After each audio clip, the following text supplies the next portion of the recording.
República resolveu, em decreto presidencial, exonerar do cargo de comandante do Exército o general de Exército Eduardo Dias da Costa Vilas Boas. O general Vilas Boas apresentará suas despedidas. Convidamos todos a ocupar os seus assentos.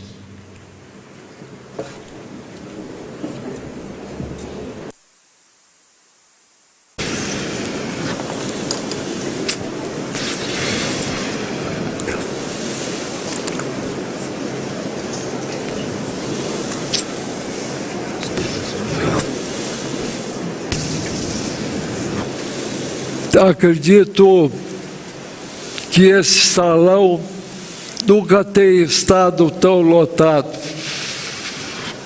Certamente é para ter certeza que eu estou passando o comando. Quero saudar, além das autoridades que já foram nomeadas, quero saudar especialmente meus companheiros da turma de 73, a turma Costa Silva. Dentre eles,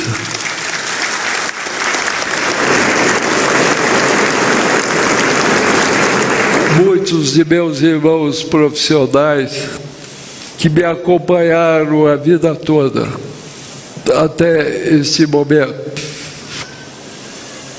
Quero saudar a comitiva de Manaus, do primeiro bis, meus velhos cabos bateiros, com quem tivemos tantas aventuras, que se alguém quiser ouvir belas mentiras, conversem com eles. Meus contemporâneos, turma de 77, do general Leão Pujol,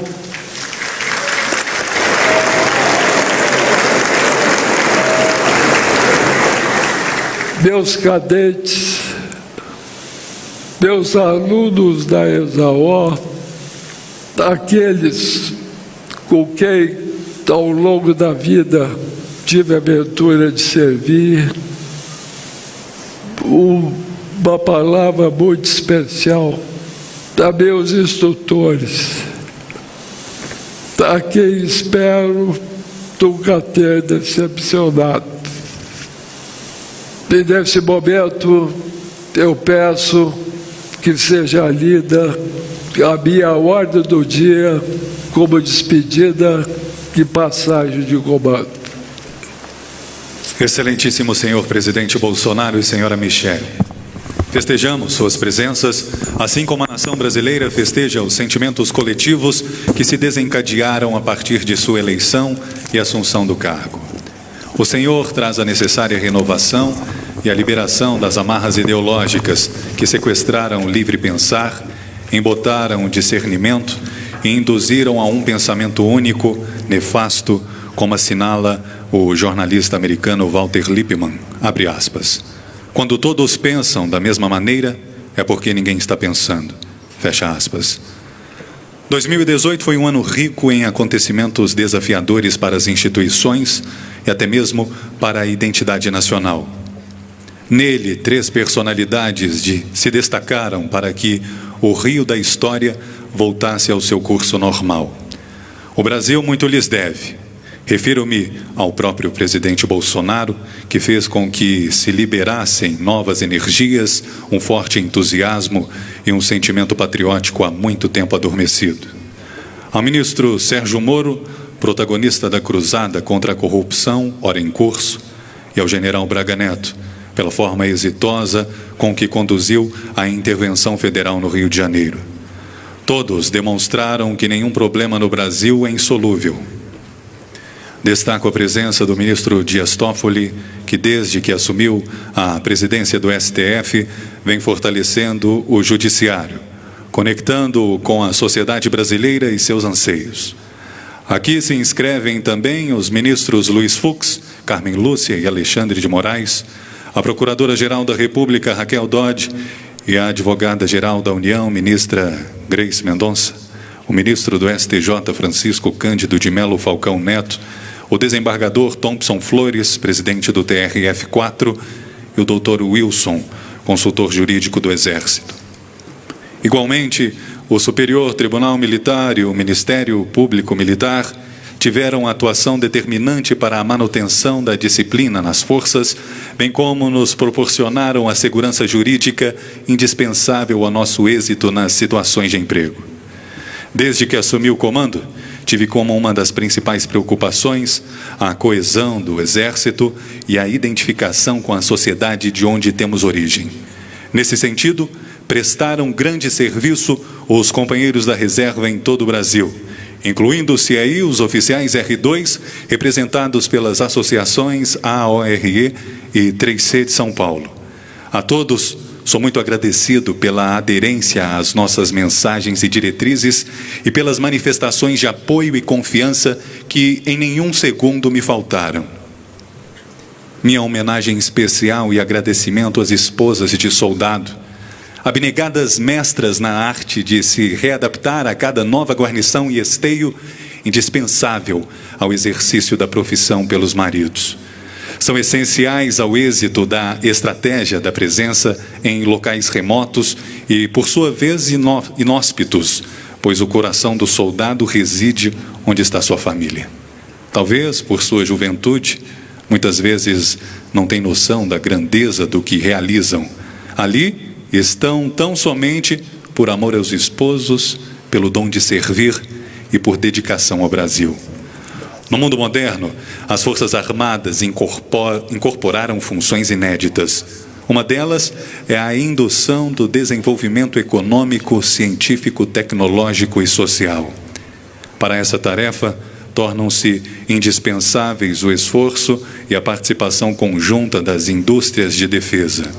Rendo minha homenagem e agradeço aos empresários que, com resiliência, conseguiram superar os percalços decorrentes da incerteza e descontinuidade dos repasses orçamentários que enfrentamos. Boas-vindas aos integrantes da imprensa, que, permanentemente vigilantes, produziram o efeito de induzir o nosso aperfeiçoamento institucional. Nesses 4 anos, convivemos com notáveis jornalistas, formadores de opinião da estatura de William Vac, Alexandre Garcia, Tânia Monteiro, Natuza Neri, Heraldo Pereira, Marco Antônio Villa, Merval Pereira, Pedro Bial, Júlio Mosquera, Thaís Oyama, Igor Guelou, Fernando Gabeira e o empresário João Saad, dentre outros. Minha jornada como comandante começou a partir da indicação da presidente Dilma Rousseff e do ministro Jacques Wagner. A ambos sou reconhecido. Posteriormente, fomos honrados com a permanência no cargo pelo presidente Temer, que dedicou grande deferência às Forças Armadas e manifestou enorme confiança, evidenciada pela complexidade das missões que nos atribuiu. No Ministério da Defesa, sucederam-se 3 amigos, Aldo Rebelo, Raul Jungmann e General Silvio Luna, que bem souberam nos representar politicamente e pleitear os recursos necessários à manutenção da prontidão das forças e ao desenvolvimento dos projetos de modernização. Ao assumir o comando, de imediato busquei inspiração em meus antecessores, generais Leônidas, Tinoco e Zenildo, todos em memória, e os generais Gleuber, Albuquerque e Enzo, cujas presenças agradeço. O momento especial vivido pelo Brasil se deve não somente aos protagonistas contemporâneos como nós, mas também a ações remotas empreendidas por eles, com determinação, resiliência, firme ação de comando e liderança. Lograram superar sucessivas dificuldades orçamentárias, políticas e ideológicas, mantendo-nos coesos, apegados a nossos valores e identificados com a nação brasileira. Nesses 4 anos, fui ainda um espectador privilegiado da ação de comando sobre suas forças por parte do almirante Eduardo Bacelar Leal Ferreira e pelo brigadeiro Nivaldo Luiz Rossato. Com esses novos, velhos amigos, nos identificamos e alcançamos total integração. Quero ressaltar que, diante de situações delicadas que exigiram tomadas de posição, o fizemos com respaldo mútuo. Com ambos e as queridas Cris e Rosa, vivemos momentos inesquecíveis de compartilhar da alegria e intensa amizade que, tenho certeza, enfeitará a nossa vida para sempre.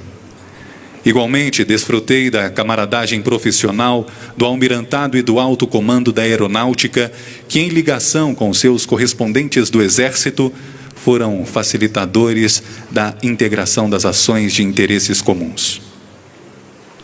No MD, a atuação das forças foi potencializada pela capacidade de coordenação do almirante Ademir, bem como dos secretários-gerais, inicialmente o próprio general Silvio Luna e, posteriormente, o brigadeiro Amaral. Deles dependeu o atendimento das necessidades orçamentárias e administrativas das forças. Volto ao meu exército, onde ingressei há 52 anos.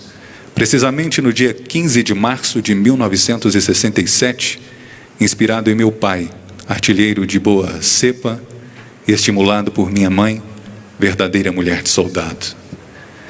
Desde os 16 anos de idade, vivi abrigada em uma instituição onde o sucesso profissional jamais me exigiu abrir mão dos meus valores. Instituição de gente feliz, realizada e comprometida, em ambientes saudáveis, onde, despreocupadamente, minha família conviveu sob o manto da amizade e da camaradagem. Trata-se de um exército sempre presente nos mais remotos rincões, a proporcionar estabilidade, segurança, defesa e ações em prol do desenvolvimento econômico, científico, tecnológico e social. Um exército democrático, apartidário e inteiramente dedicado ao serviço da nação, que desenvolve suas atividades em ambiente respeitoso, humano, fraterno, digno, honesto, disciplinado, responsável e solidário. Um exército presente onde for necessário, defendendo a soberania, vigiando as fronteiras, distribuindo água, abrindo estradas, protegendo índios, preservando o meio ambiente, guardando as riquezas, assistindo a população, garantindo a lei e a ordem ou promovendo a paz em nações irmãs. Um exército que ensina nas suas escolas, desde muito cedo, a disciplina própria dos homens livres, que estimula a fraternidade, o entusiasmo e a criatividade. Um exército em que, sob a aura do patriotismo, acolhe a todos, igualando oportunidades, independente de raça, credo, naturalidade, alinhamento político, condição econômica ou nível social.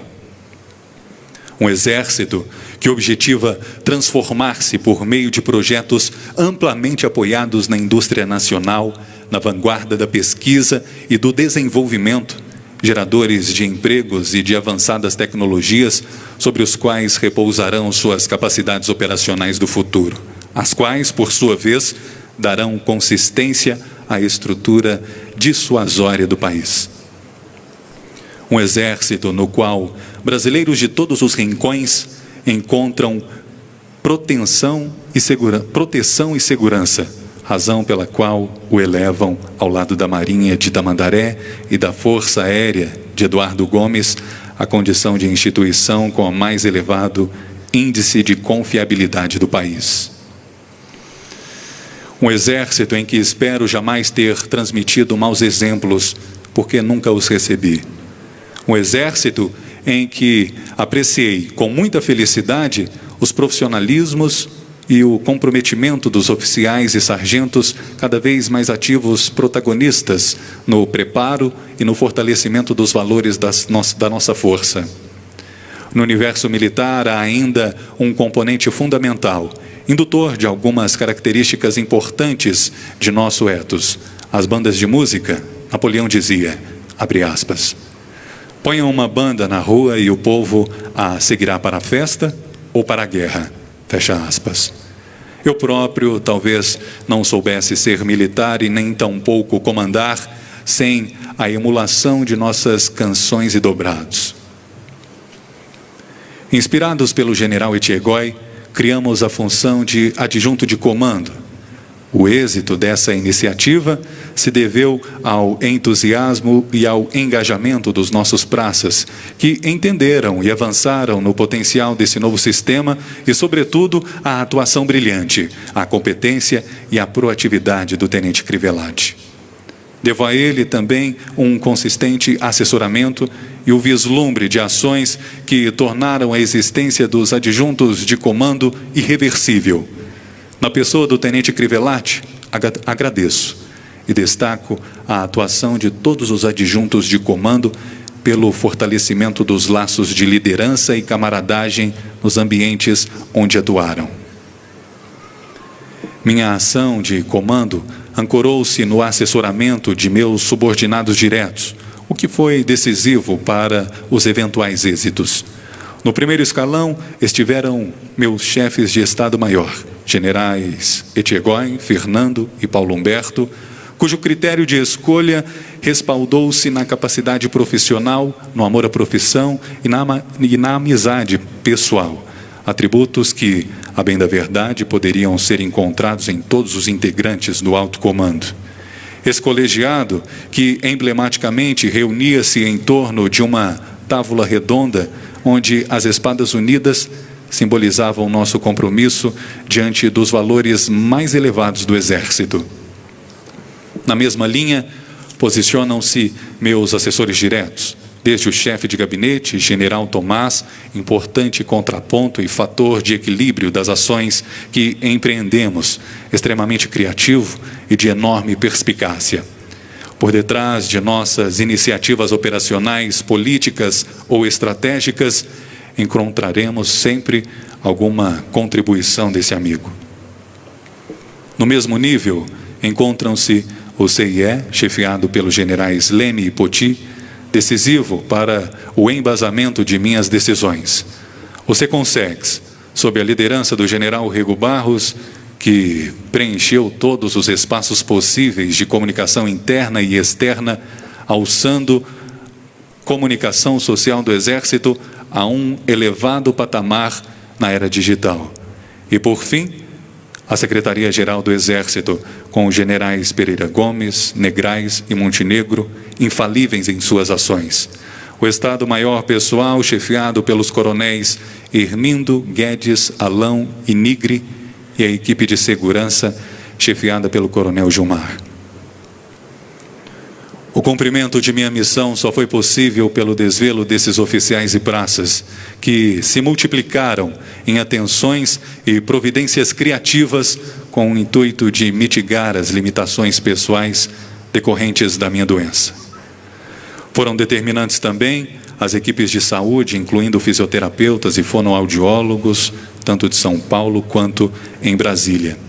Em cada área contei com a atenção e a perícia de alguns dos mais renomados médicos do Brasil.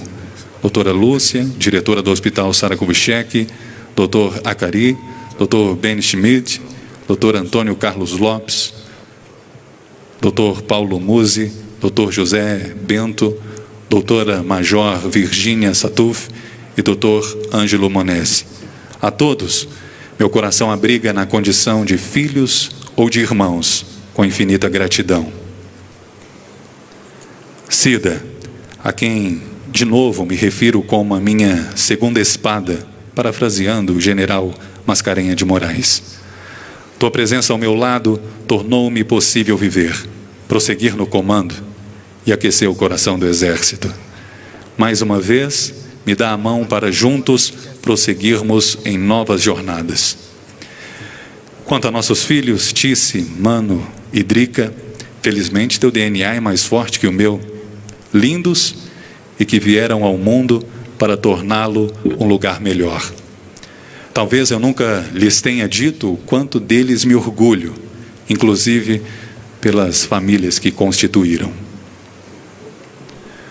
Por fim, nesse momento, embora emocionado, sinto-me extremamente feliz pela circunstância de estar passando o comando do Exército de Caxias a um profissional que elevará os níveis de desempenho da Força Terrestre, tanto no que diz respeito à parte anímica, quanto na eficiência operacional, ancorado na evolução tecnológica que vigorosamente persegue, bem como na interação com a sociedade, respaldado em sua evidente e renomada capacidade intelectual, na cultura profissional, na sólida liderança estratégica e na vasta experiência.